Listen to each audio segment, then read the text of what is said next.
Ask you to join me in the Pledge of Allegiance.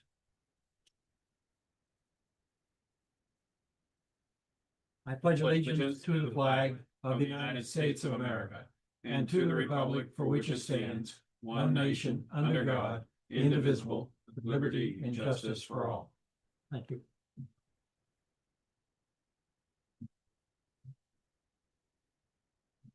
Do we have a Canadian flag to recognize Canadian Day?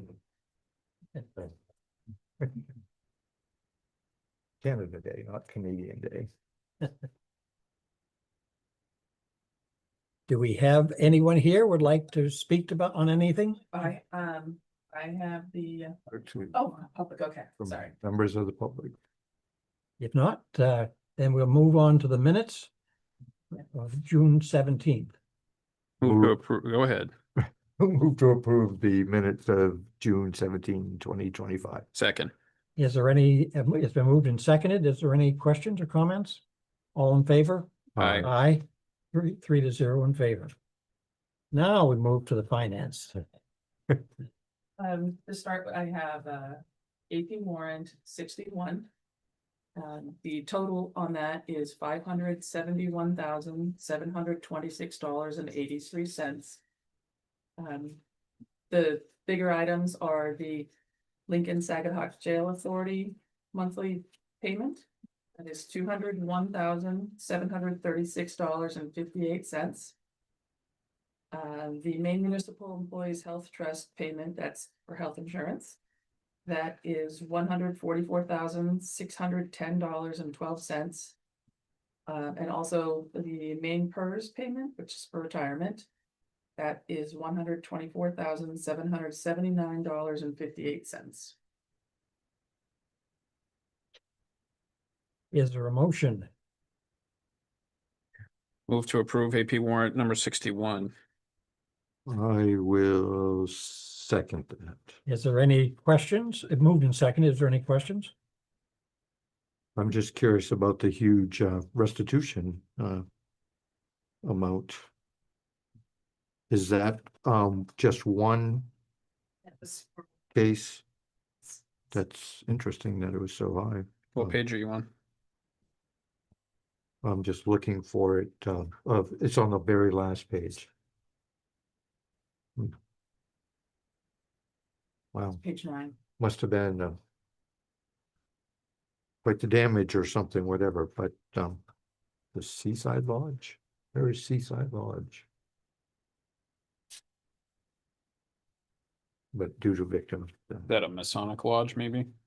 Or is it a, oh, could be. yeah, I think it's a Masonic Are lodge. you okay? In East Any other Bay. questions? All in favor of the motion? Aye. Aye. Aye, 3-0 in favor. Okay, next I have payroll warrant 2025-13. And the total on that is $273,203.28. Looking at overtime. We should be at 48.1%. We're a little higher than that, but that should remedy itself later this year. Okay, Move to approve the payroll warrant. Seconded. moved and seconded. David, or you or either one of you have a question on that? No questions from. All in favor of the motion? Aye. Aye, 3-0 in favor.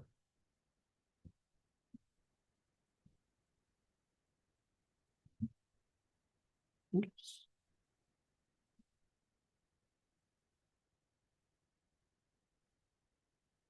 Both of them or something? Yes, they're both there. Hibbert's go where? Hibbert's go where?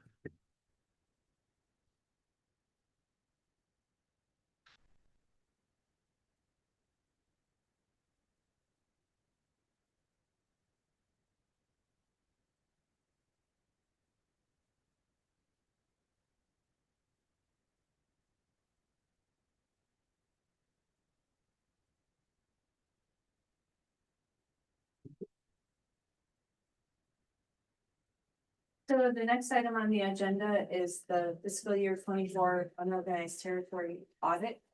Because we have a UT budget and we have to account for the funds directed towards UT usage, we also need to have an audit for those funds. And that's separate from the regular county audit. On page 5, you'll see that the fund balance has increased year over year. That's intentional because we have some projects that are planned. One of them is to replace the culvert that's on Gore Road. And we've set some money aside for that. I expect those repairs to happen this year. The guardrails for the bridge approaches have been installed. We've got signage that has been ordered and delivered. That'll be going up for the bridge. And then after that, there's a list of other repairs that are happening associated with Gore Road.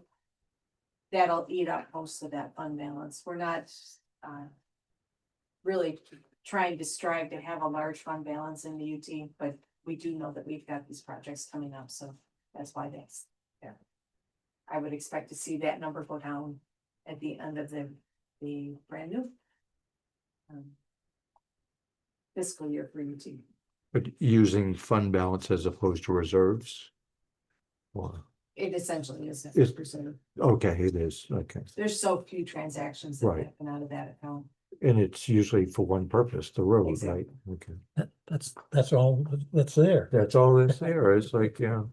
Well, there's a Should we have bridge, a right? motion, please? We need a motion to accept. Yes. Move to accept the unorganized territory Hibbert score audit For 20. 2024. Second, Moved and seconded. Hmm. Are there any other questions? All in favor? Aye. Aye, 3-0 in favor.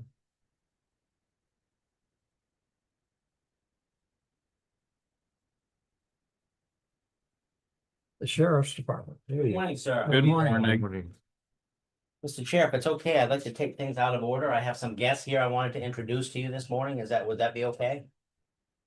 On the agenda? Perfect. Perfect. Well, listen, as you know, we've been working, we've been planning, going through the RFP process to bring on board a mental health, liaison. To work with the sheriff's office on a full-time basis. I've got a bunch of ladies coming out front here. I have Danielle Pierce, who has Yes, sir. accepted that position. She's here with Tanya Thurlow from Sweetser.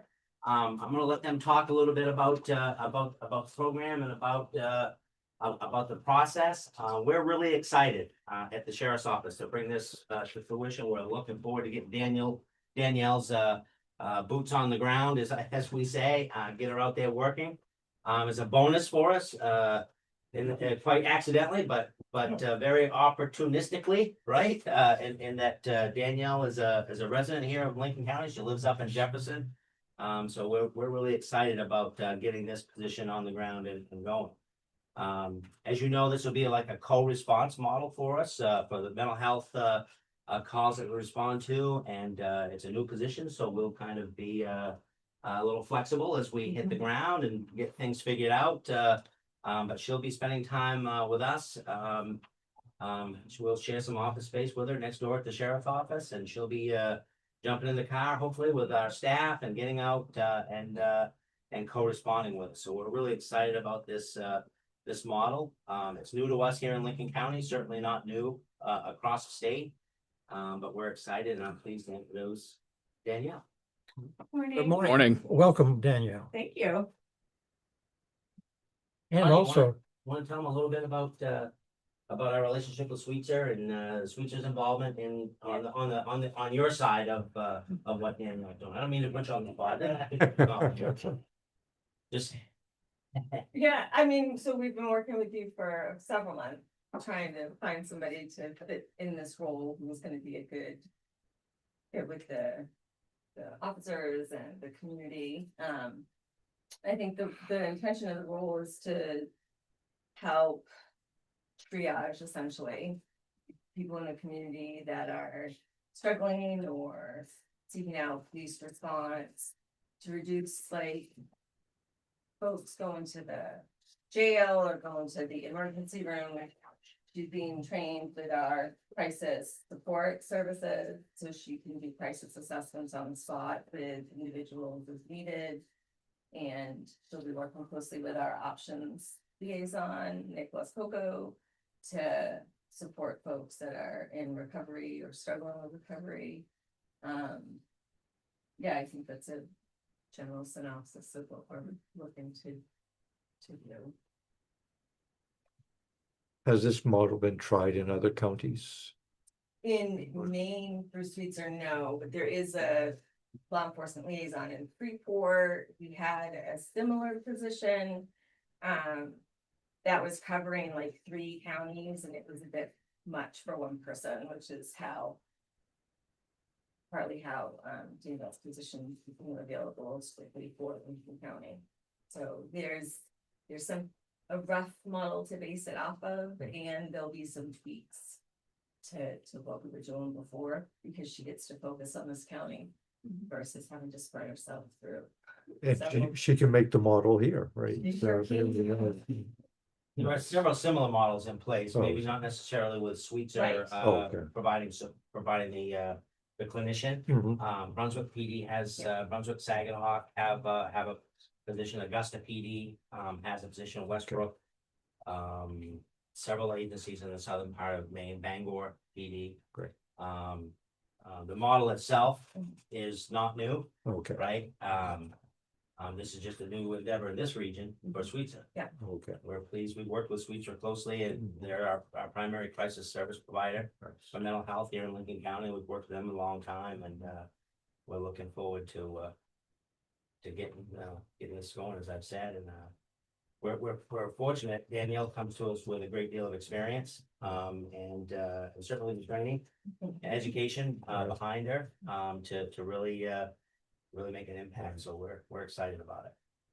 Well, I'll be curious to hear, once you've been here for a while, like what has happened on some of the calls and the effectiveness of your presence and everything. So, The effectiveness is really gonna be something we're tracking. cool. Yeah, Yeah.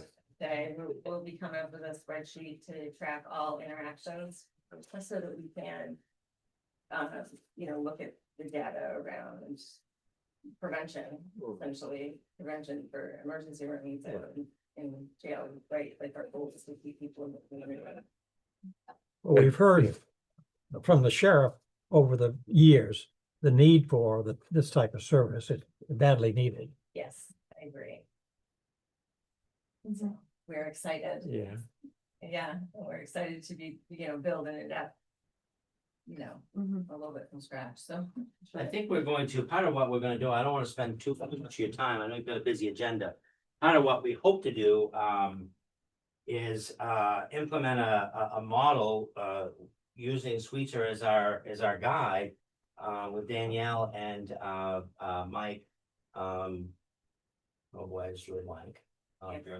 Thank you, Mike Andrick, I should remember his name because his brother's the chief deputy over in Oxford. Uh-oh. I apologize for that, but, where we really try to get, public, not just public safety, but all aspects of public safety, law enforcement, EMS. The emergency room, mental health providers from Rockland County at the table and talking about our frequent flyers, if you will, the folks who are really putting a draw on our system and kind of take a different approach, talking about, doing some case review and things like that. So another new model for us, not necessarily a new model in New England, certainly, and one that Mike has had a great deal of experience with in the Boston area with some real success. So we're looking forward to doing some of that in addition to what Danielle's going to be doing. So welcome, Danielle. Thank you. Ready to get to work? Yes. Here we go. Excellent. Thank you very much. Thank guys are you. welcome to stay. If the commissioners don't have any more questions, but I know you have a busy day probably, so that's why I wanted to get you out first. Right. All right. Thank you Thank for you. being. I hope you are very successful. We wish you that, certainly, because we have needed these sorts of services. I'm excited, looking forward to it. Great. Good. Fantastic. Thank you, ladies.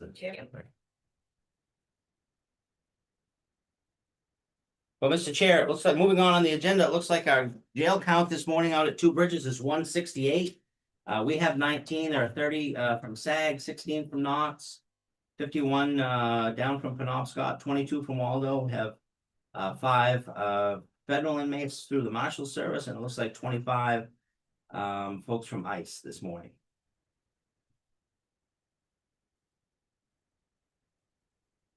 Mm-hmm. 168, so things are chugging along about the same population wise as what we've been averaging. The only other thing I have on the agenda this morning is a renewal of. Oh, I'm sorry, I grabbed it. Forgot we were gonna do this. Is our annual renewal of our contract with Maine Pretrial Services. Just to recap, Maine Pretrial provides, it's almost self-explanatory, right? They do case management specific to folks who are pending, who've been charged with a crime but haven't had their trial yet. Or the case hasn't been adjudicated through the court system. This is a diversion program for us, right? It's a renewal of a contract that we've had for, before, for a long time. I mean, it's been Maine Pretrial for probably over 10 or 15 years. Prior to that, it was with Volunteers of America. They're averaging, between 25 and 30 individuals that we're diverting on a monthly basis that would potentially, can't say that all of them would be, but potentially would otherwise be on a population rate at Two Bridges Regional Jail. It's about a 10% increase in this contract from last year. Really the same cost drivers that are driving their budget or what's driving our budgets, right? It's personnel costs and associated fringe is really the only increase that I see here in the contract. So the contract for my recommendation would be to accept the contract proposal in the amount of $94,140. It's a 10% increase over, like I said, what we have in our contract currently.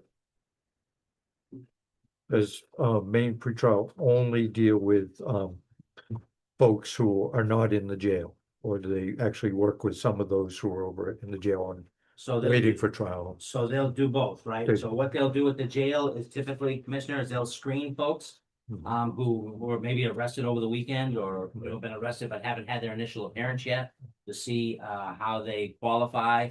Because really they're what Maine Pretrial focuses on risk mitigation, right? So they're looking for low risk folks, you know, who can manage and work with them on a pretrial contract. So not everybody qualifies, right? Higher risk crimes, Right. different types of crimes. You know what I mean? Right. You know, repeat crimes. So there are some factors there. As you know, we have an additional pretrial option there with our services that we provide with our own staff, where we could use home monitors, you know, monitoring bracelets, alcohol monitors, things like that for folks who may be in a little bit quote unquote higher risk categories simply because of the charges or their history. Yeah, so that's how we kind of overlap the two. So Maine Pretrial's primary focus is on folks that are minimum risk, which is the majority of folks, which is good. Right, yes. And so they do some screening at the jail. So when those folks make the initial appearance, oftentimes the pretrial caseworker will be right in the courtroom, so the judge Okay. can assign and do whatever during arraignment. And certainly they communicate a lot with the district attorney's office as well. Super. And this is just a yearly contract? that Yearly we budget, just- it was budgeted, Michelle's away, Mhm. so I just got this contract a week ago, so I don't know. I don't think it's far from what we planned for. I don't remember that we planned for 10%, but I think we're within $3,000 or $4,000 of what we had projected in the budget. But I can't tell you without talking to Michelle exactly what number went in. So I apologize for that. But I'm not concerned. I'm you know, obviously I'm conscious of any increase, but I do believe that we'll be okay within the budget. Yeah, it should save us money anyways, right? Oh, yeah, you know, you can use any number you want without using the mortgage payment, you know, it's saving us more than $160 a day. Yeah. Times 25, times 12, you know what I mean? It pays for itself and then some. Harry, do you have any comments? No, I support the contract renewal. We've been very successful with Maine Pretrial. Okay. We Move have a to, motion, please. move to approve the renewal of the Maine pretrial Second. services contract. Been moved and seconded. Either commissioners have any other questions? All in favor? Aye. Aye, 3-0 in favor. And just as we head out the door, I know that I understand there was a couple of questions about some public surplus items that. I'm gonna let the chief do it. He's really handled the auction. I was teasing him about when we came across the parking lot. He's becoming quite the auctioneer. Okay, talk fast. Well, I don't know. He's working on his auctioneering skills. He does have an update for you on some surplus. Good. So these items were all approved by you to sell. We use up an online company called Public Surplus. They went online around the 1st of June, and both of them sold around the 18th of June. You can see, if you see the items that we sold, the paid ones, I'm literally working with EMA today to deliver the last one, the GMC ambulance, but they've all been paid for. It's just a matter of delivering them. 3 of the 4 have been picked up.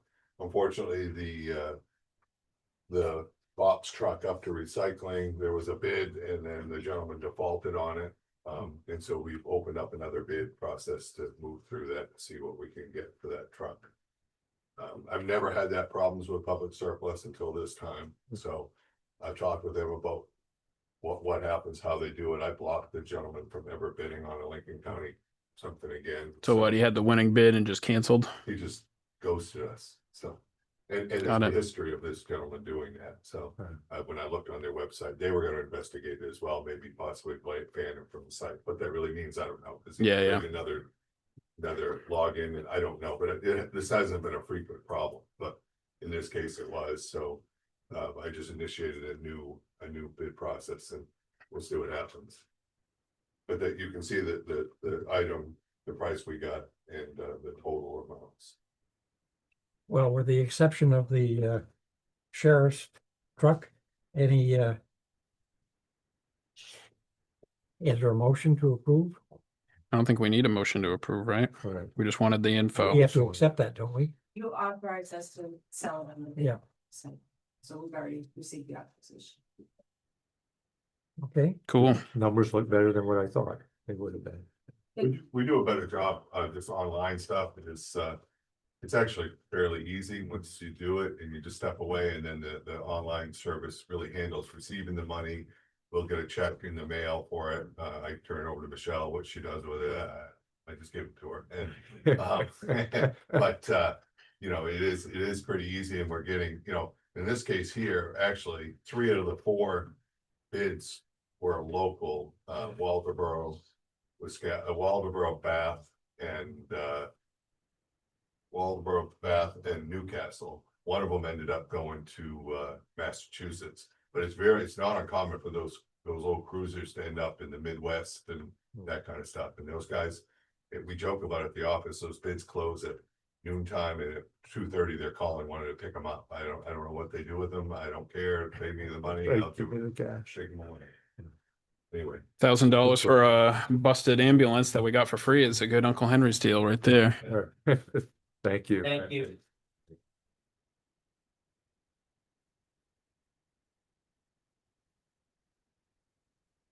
let's see now, the planning, Standing room only. I'm gonna say, how'd that happen? Wow. good morning. Good Good morning. morning. I'll be rather quick, I think. I am here with a purchase authorization request to purchase a nesting table set, which is a set of 6 72-inch by 24-inch folding and movable tables for our conference room in the planning department. We've been hosting a significant increase in public meetings, both workshops that we are hosting as well as community groups that are meeting pretty frequently. There's also trainings that the sheriff's office hosts, the comm center is hosted, and so moving the folding tables that we have are starting to beat up the carpet a bit, and they're also pretty heavy for the staff in planning to try and move and fold and lean against a wall. And so these are stackable, and they just have flip tops, and they have wheels so they can roll, which will protect the carpet. This was something that we budgeted in our 2025 budget under capital expenses. And I came in just under budget because I budgeted 4,000. And when we look at the price currently, as well as the delivery fee, it came to $3,927.81. Are these round or rectangular? Rectangular. The round ones that many places have, I think are a bit awkward. I agree. Yeah, the rectangular ones allow us to set the room up kind of either in a U shape or all together to make a larger kind of conference room table. There's a lot of flexibility to them, which will be nice. Good, good. So. Cool. Move to approve the purchase authorization for new conference room tables. Second. Moved and seconded. If there are no other comments or questions, all in favor? Aye. Aye, 3-0 in favor.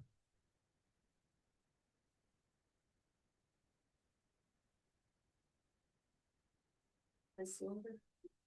I don't have I think you had said you have. One. Okay. Yeah, yeah, I can respond to you. You're just gonna store the old stuff and put it away. We actually have a nonprofit that's interested in some of the Oh, old. nice. Okay. They'll come pick it up and take it away, or, do you It know? might end up in the back. Trunk. Okay. Husband struck and blood.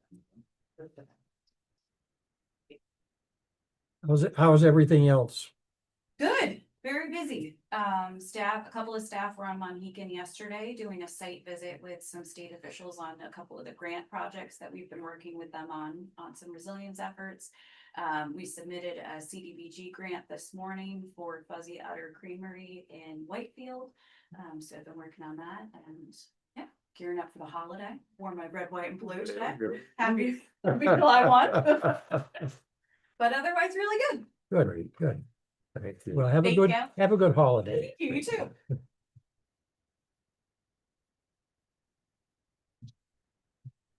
Good morning. Good morning. You guys, Good, Good. good. Well, how's the traveling? it's been great. So I believe I'm here today to just give a quick update on Monhegan Islands. I believe Carrie kept you quite in the loop on starting last Thursday or Thursday before. We got an email from Monhegan saying that they had been without power for 2 days and that they were requesting supplies to help out. Director Doe and I hopped on the Coast Guard boat Thursday evening with 2 household generators and quite a few cases of water that I had in my storage unit. To get out to the island just to give them a start and see where the island was at.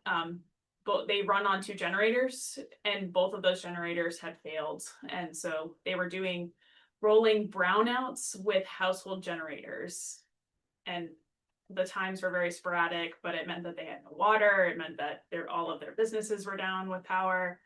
And being an island versus somewhere on the mainland obviously causes a lot more issues. We offered our EMA has a large generator. It's a 30 kilowatt on a trailer. It's 2.5 tons. It's an armory generator that we got years ago. So we offered that to go out to the island. We were able to coordinate with Monhegan Boat Lines because they can haul 6,000 pounds on there with their cranes to get the generator on there. And they got that out Saturday morning for us. I believe Sunday power came back on, but using rented generators that have the same capacity as their generators that usually run that island. So it's temporarily back on, but it's back on. So all of our equipment is still out on the island for now, just waiting until the original generators come back to make sure that the original generators will be working at the full capacity that they're supposed to be working at. What's the total that they have, the old total? How much generation do they need? I'm not 100% sure of what the exact number is. Director Doe and I are going out tomorrow into Thursday to kind of really get the proper answers because of the communication. I don't know if you guys have ever worked with Monhegan. It's here and there. They're very busy people. They take a lot of pride in their economic state and running their businesses. And so hearing from them is very like at night or early mornings, and then you don't hear from them mostly during the week. So it's easier to go out there and approach them where they're at, and get those types of answers and really figure out what happened with the generator so that this doesn't happen again. I was just talking with Emily Raby out in the hallway about what type of grants they can get to help with more mitigation around this potential issue. If it means that the generators are old and they need to be replaced, how can they do that?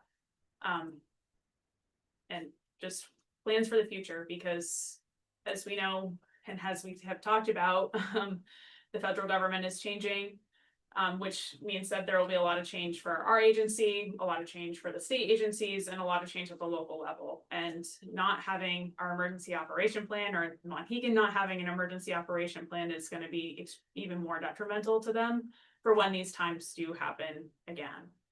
So getting them prepared, we're going to go out and do what's called the after action review. So reviewing what happened, what went well, what type of resources were requested, and what type of other resources we might be able to bring in when this does happen again, or if this does happen again.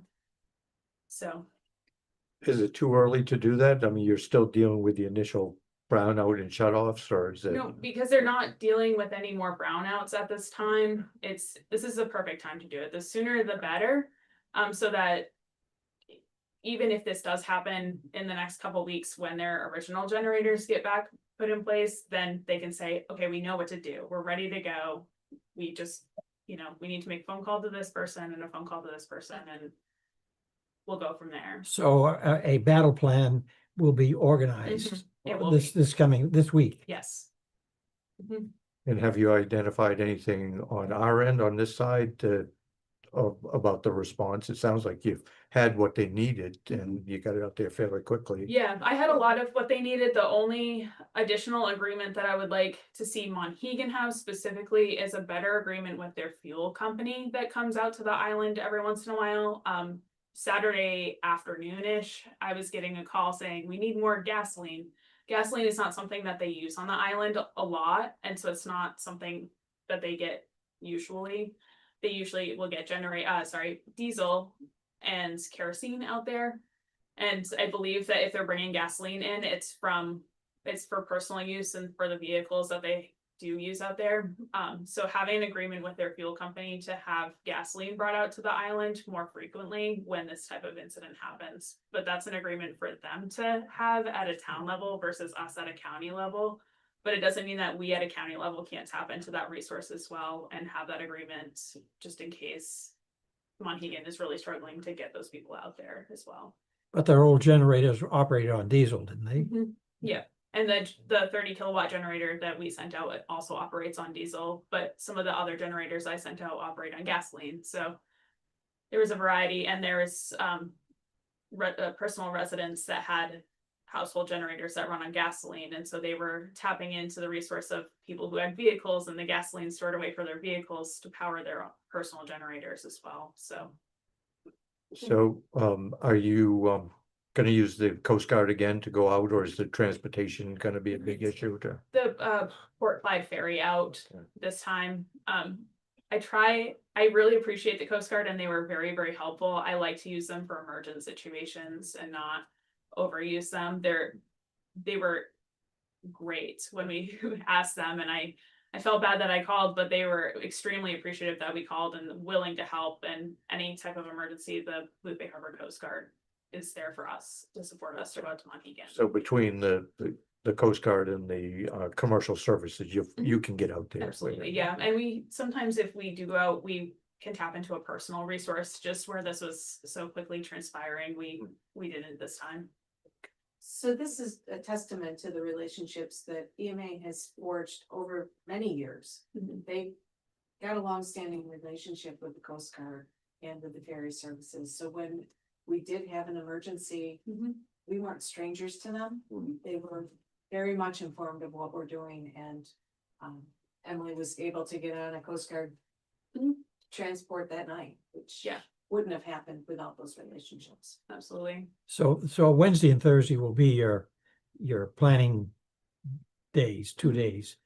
And following that, I hope you keep us surprised of I will definitely. Wednesday and Thursday will be a lot of those tough conversations. Director Joe and I usually plan a week out there in September, so we'll be able to go out in September again to be able to follow up and continuing the work that we've been doing in the last year even.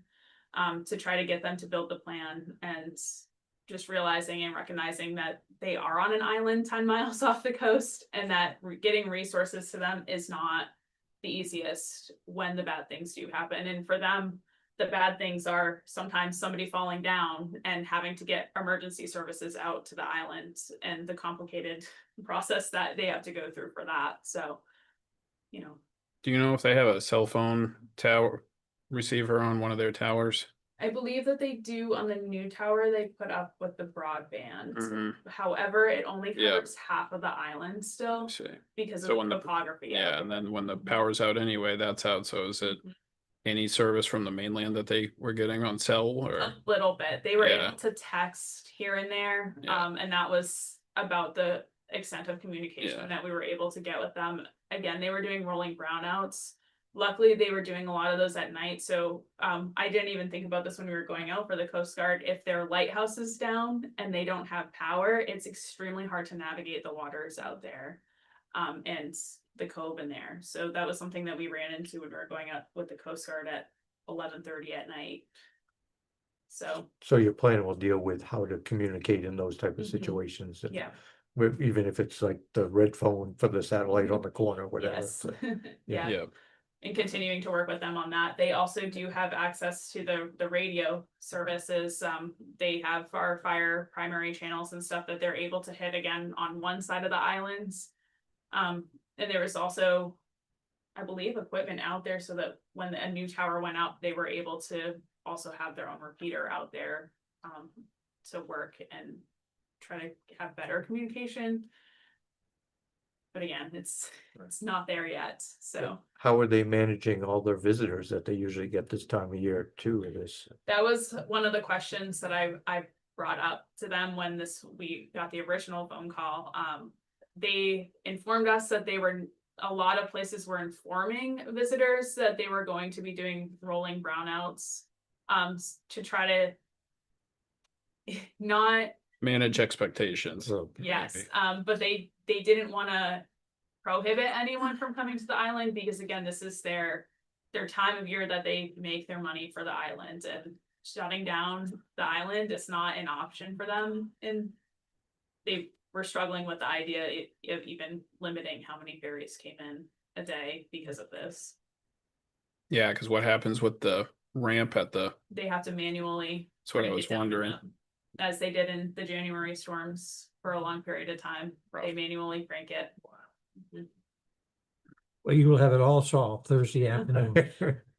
I hope so, but just to manage the expectation a we're little still- bit. I think we have a road ahead of us. I don't want to say a long road because we've been working since last September on building relationships on the islands, and I don't think that we have proven our trip to be successful from September, that we had the relationship and the people to be able to reach out to ask for help this past week, because that's something that they never used to do. They have always felt that they've been on an island, literally, is what I have learned, and we only really had one contact over there until last September, when we went over and physically made those connections with them. So And they pay in, right? They don't have an offshore island exemption, Exemption from what? county tax. Yeah, there are some islands that don't. Oh, really? Yeah. Good, they're finally Well, getting good luck their return tomorrow. on it. thank you. I appreciate all of your support through this, and it makes me have some hope for the future, and again, with the changes coming, so Hopefully it's not too choppy. yeah. It should be good tomorrow. We've been out on the Coast Guard boat, so Yeah, they probably I think bounce you the ferry around. will be okay. Yeah. Port Thank Clyde's, you. Port Clyde's the easy ride, New Harbor's the bad one in terms of rockiness. The Hardy boat. Party boats going into the wind. Well, let us know how you make out. Absolutely. Great. Keep you guys informed. Thank you.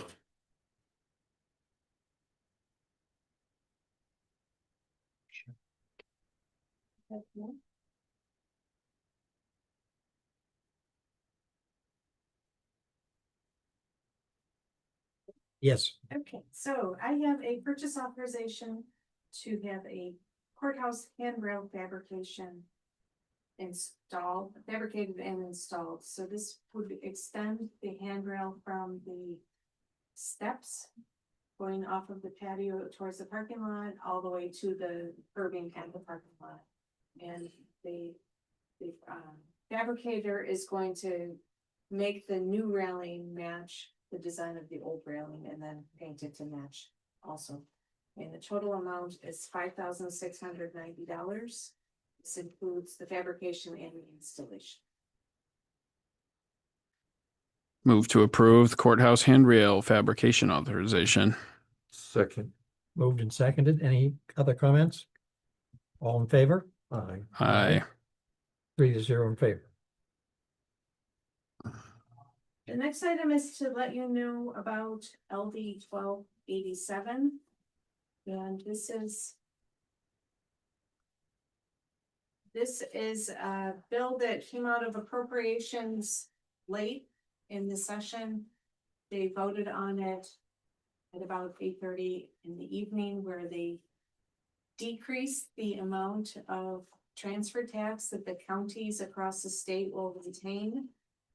Previously, it was an 90-10 split, so 90% of the transfer tax collected by counties goes to main revenue, 10% is retained by the counties. This change will decrease that amount to 9.2% instead of 10%. And we did an analysis here in-house just to see how this would affect us, because we obviously need to plan for that decrease in revenue. And we've also reached out to our colleagues around the state to see how it would impact them. The decrease in this transfer tax revenue is supposed to be offset with a new change that was also implemented in this session, where any property over $1 million would have a higher amount of transfer tax assessed to it. And that new assessment is supposed to offset the decrease in the percentage on LD 1287. I think that we're going to be okay at Lincoln County because we have enough properties that are coastal and businesses that would fall into that $1 million category. It would offset the decrease in the revenue. And I think that the counties that also have coastal property or large businesses like the Cumberlands and Yorks, they're going to be okay with the change. There may be the smaller counties or the inland counties that are affected and may have a decrease in total revenue, and they're doing their own analysis in-house. So this will be county by county, though, as the transfer tax is. What bothers me is we used to be 15%, and the Gods in Augusta just arbitrarily reduced it to 10%. And I wonder if we will ever see 10% back again, because theoretically this was an emergency.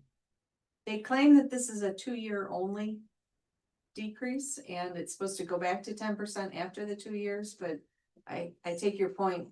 We'll take that up with the future legislature. And that's precisely the problem. If this 9.2 is more convenient because it gives the state more revenue.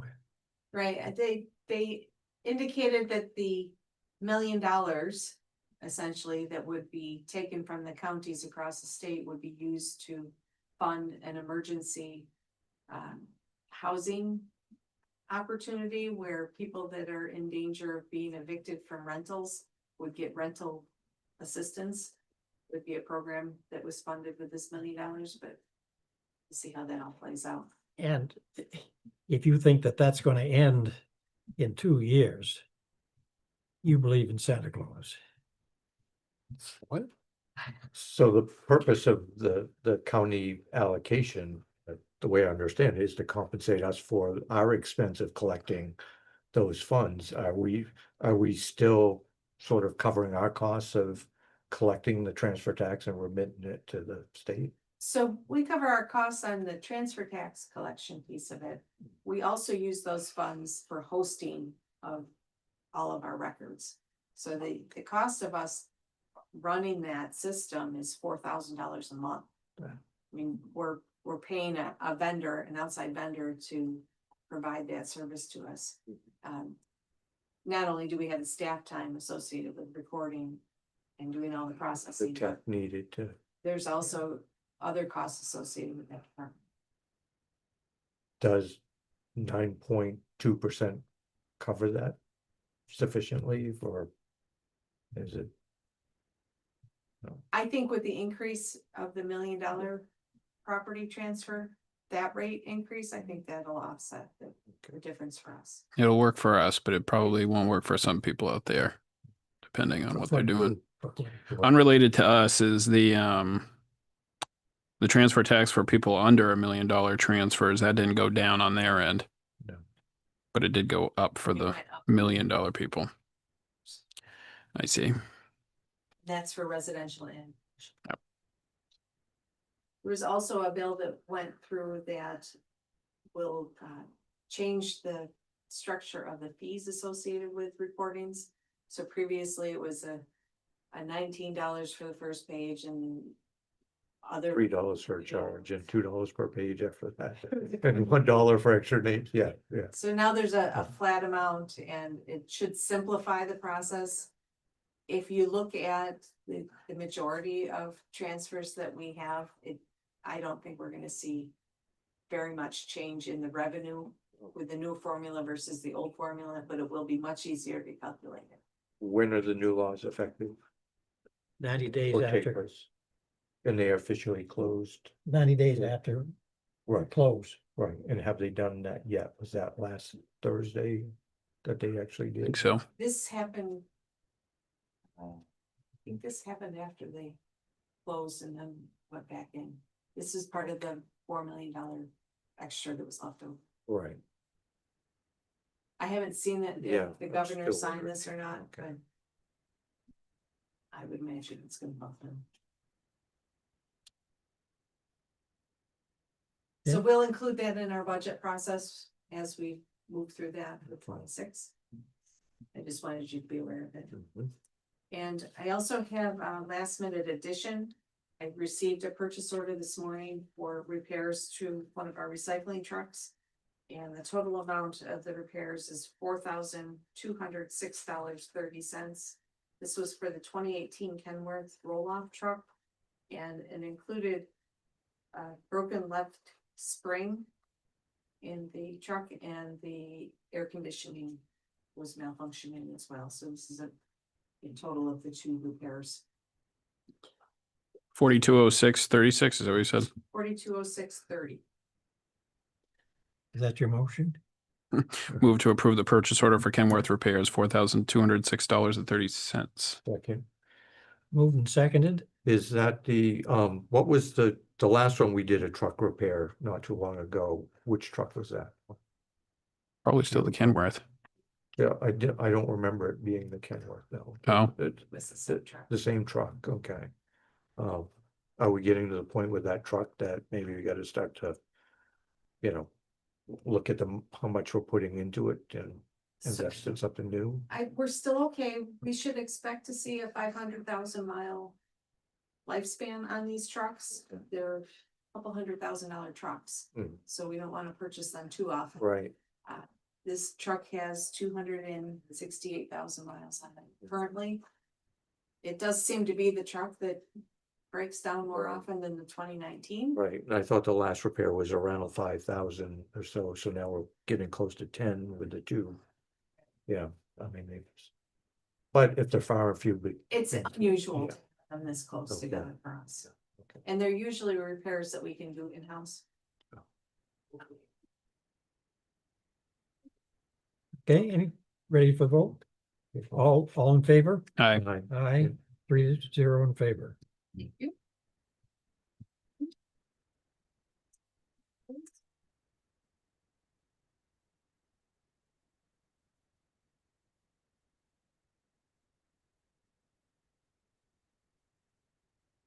And then this is something completely different.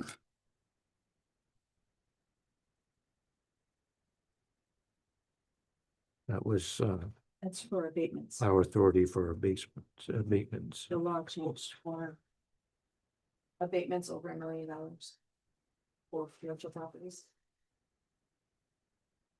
hmm Again?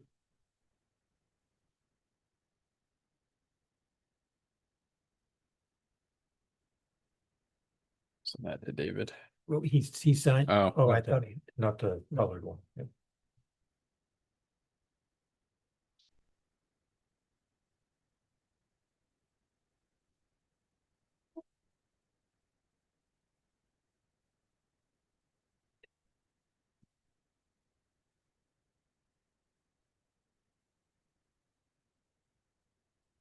Kent is here to give you an update. on- sorry. Kent is here to give you an update on the district attorney restitution case. Okay, thank you. Yes, no problem. So, we're moving forward on this. He's going to plead to all of his charges on July 11th.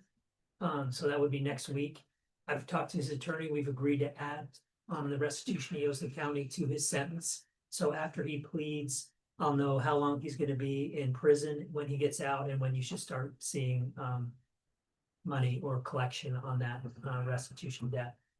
So I'll have a better update for you. I'll have a definitive update on you for you after July 11th. I don't know when your next meeting is, is it every 2 weeks? Yeah, So, 15. so I'll be back on the 15th to. give you Okay, a so, definite and when we would anticipate, payments to start or full payment of restitution. And is this he's pleading to the new charges of, that He's got us pleading, here yeah. to, okay, To everything. everything. He's Okay. wrapping all of his cases up. Okay, thank Um, you. And I just don't know what the sentence will be or when we'll be able to start collecting, but I Okay. will on the 15th. So I'll be back on the 15th. Great. good, thank you. Thanks for the update. Thanks. Appreciate it, Ken. Thanks, Yeah. yeah, thank you.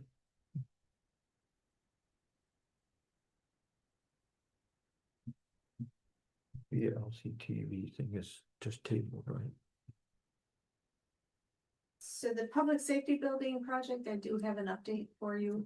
We reached out to 3 of the 4 parcel owners that we're looking at right now.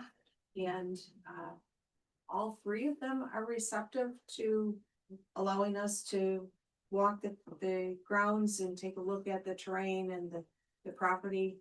I've sent some information along to our consultants to get their input onto the viability of one of the parcels has another tenant on the parcel already, so we want to make sure that it would still be a viable option for us. So I'm waiting to hear back on the consultants for that, and then the next thing will be to take a field trip out to all 4 of them. I also was contacted by somebody interested in Damascata. They have a parcel that they may be interested in us taking a look at. And it's right on the Damascata Noblesboro line, so it's not right in downtown, but it's farther out of town. So Going the other direction.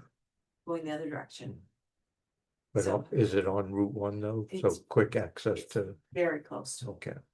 Very, very close to it. So our first list of 4 are the primary focus for us. Those are the ideal spots for us, and then if those yeah. don't pan out, then we'll be expanding the search Right. for. Think it's wise to have those backups just in case. You know, we need the building and it has to be a little bit different from the location that we're hoping. At least we we have a place, you know. We don't want to completely stop progress. Exactly, yeah. But moving forward. And the tax abatements, we have the one for Whitefield scheduled on July 15th and the one for Bremen scheduled on August 5th. Notices have gone out to all of the parties involved. And What time on the 15th? What is the 15th? Which one? the second from Whitefield, In time? 11 o'clock per poll. Good, good, good.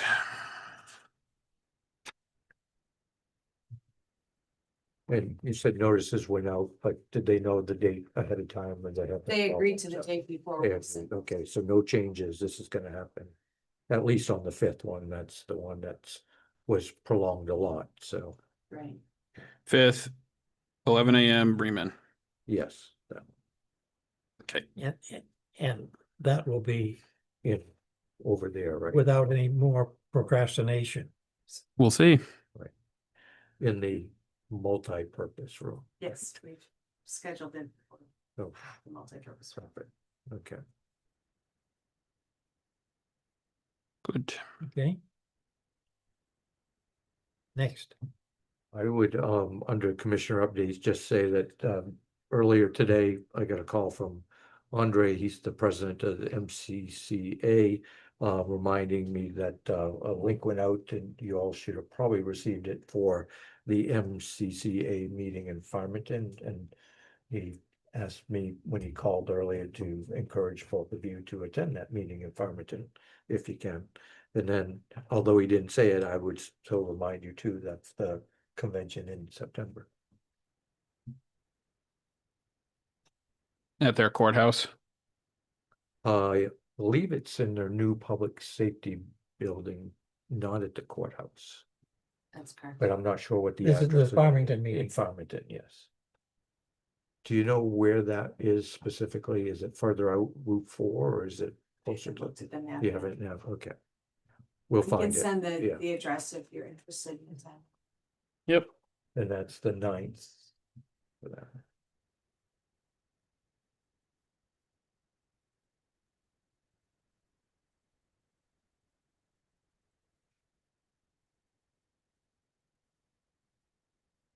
I know he's hasn't found it yet, but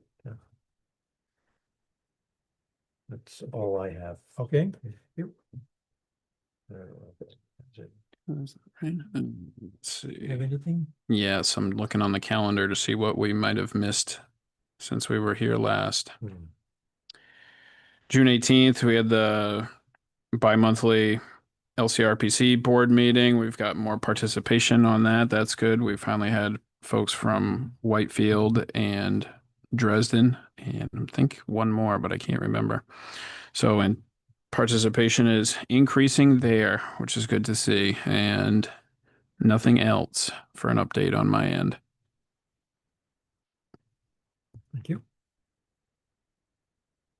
Move that we go into executive session or under 1 MRSA 4056A to discuss a personnel matter. Seconded. All in favor? Aye. 3-0 in favor.